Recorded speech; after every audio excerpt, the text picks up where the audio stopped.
Teacher माँ। एक प्राथमिक स्कूल में अंजलि नाम की एक शिक्षिका थी। वह कक्षा 5 की क्लास टीचर थी। उसकी एक आदत थी कि वह कक्षा में आते ही हमेशा लव यू ऑल बोला करती थी, मगर वह जानती थी कि वह सच नहीं बोल रही। वह कक्षा के सभी बच्चों से एक जैसा प्यार नहीं करती थी। कक्षा में एक ऐसा बच्चा था जो उनको फटी आँख भी नहीं भाता था। उसका नाम राजू था। राजू मैली कुचैली स्थिति में स्कूल आ जाया करता है।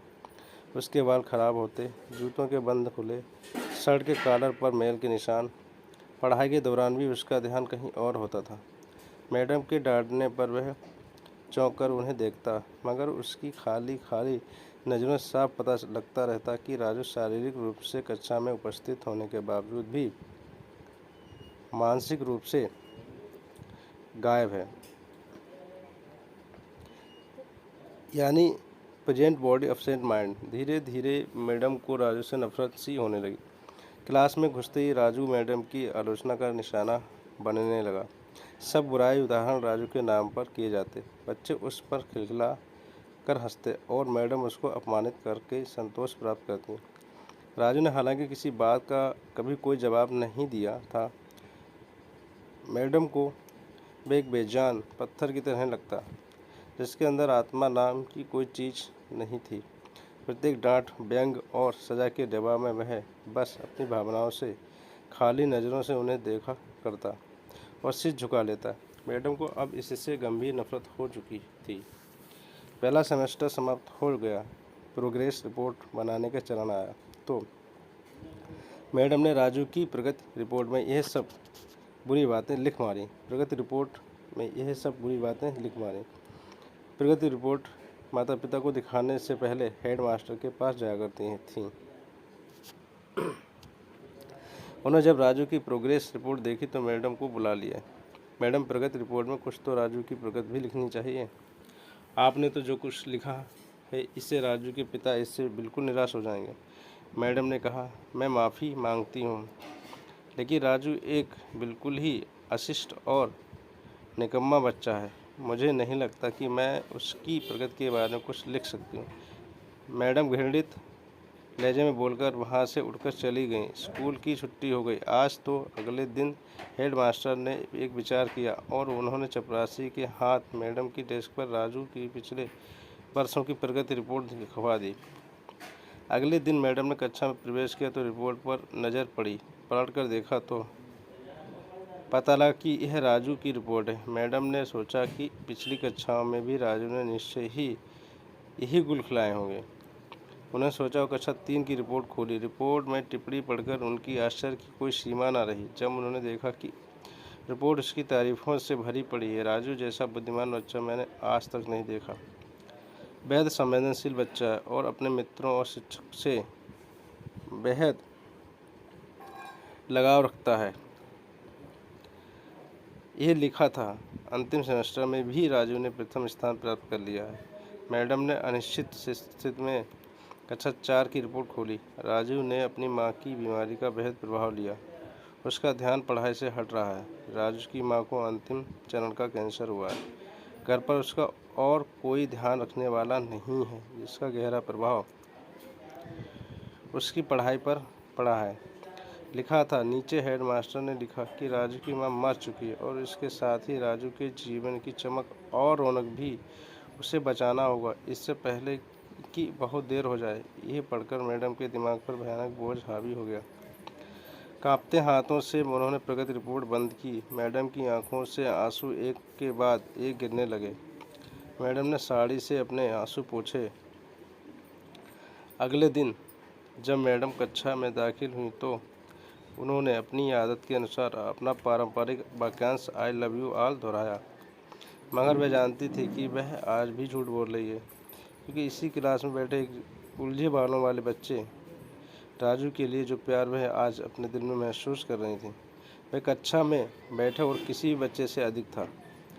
पढ़ाई के दौरान उन्होंने रोज़ाना दिनचर्या की तरह एक सवाल राजू पर दागा और हमेशा की तरह राजू ने सिर झुका लिया।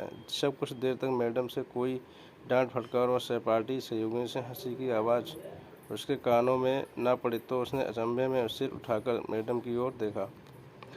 अप्रत्याशित उनके माथे पर आज बल न थे।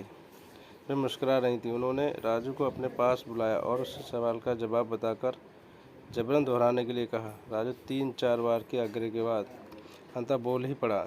इसके जवाब देते ही मैडम ने न सिर्फ खुशअंदाज होकर तालियां बजाईं बल्कि सभी बच्चों से भी बजवाईं। फिर तो यह दिनचर्या बन गई। मैडम हर सवाल का जवाब अपने आप बताती और फिर उसकी खूब सराहना तारीफ करती।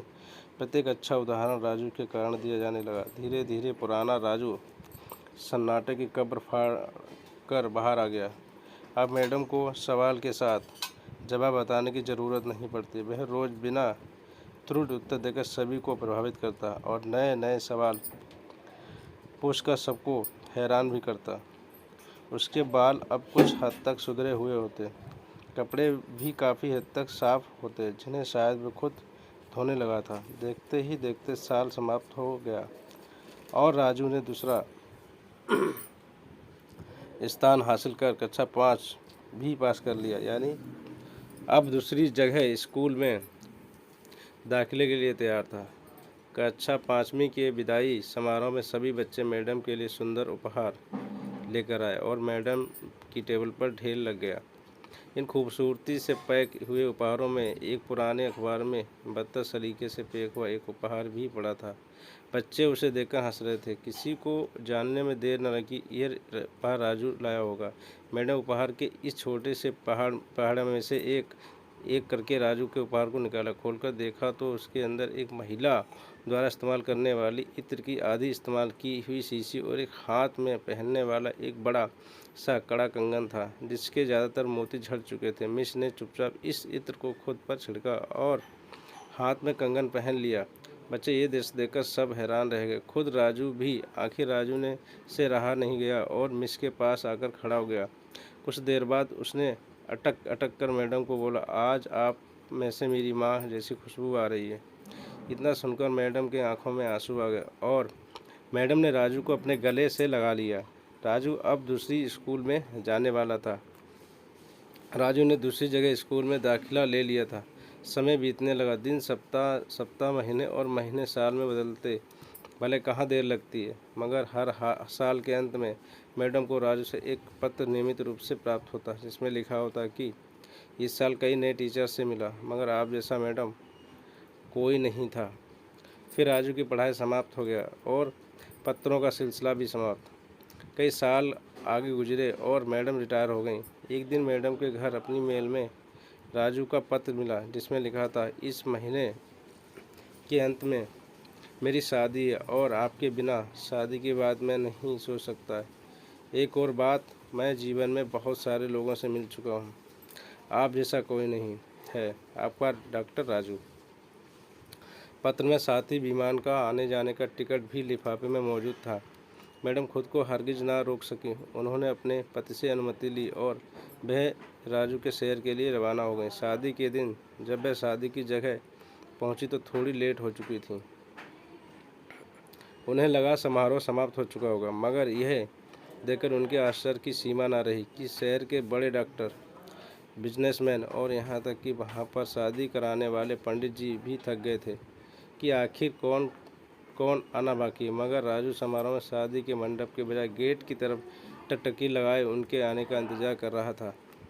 फिर सबने देखा कि जैसे ही एक बूढ़ी औरत ने गेट से प्रवेश किया, राजू और उनकी ओर लपका और उनका वह हाथ पकड़ा जिसमें उन्होंने अब तक वह कड़ा पहना हुआ था, कंगन पहना हुआ था, और उन्हें सीधा मंच पर ले गया। राजू ने माइक हाथ में पकड़कर कुछ यूँ बोला, दोस्तों, आप सभी हमेशा मेरे बारे में पूछा करते थे और मैं आप सबसे वादा किया करता कि जल्द ही आप सबको उनसे मिलाऊंगा। ध्यान से देखो, यह मेरी प्यारी सी माँ दुनिया की सबसे अच्छी है। यह मेरी माँ है। प्रिय दोस्तों, इस सुंदर कहानी को सिर्फ शिक्षक और शिष्य के रिश्ते के कारण ही मत सोचिएगा। अपने आसपास देखें, राजू जैसे कई फूल मुरझा रहे हैं जिन्हें आपका जरा सा भी ध्यान, प्यार और स्नेह नया जीवन दे सकता है। अगर स्टोरी पसंद है तो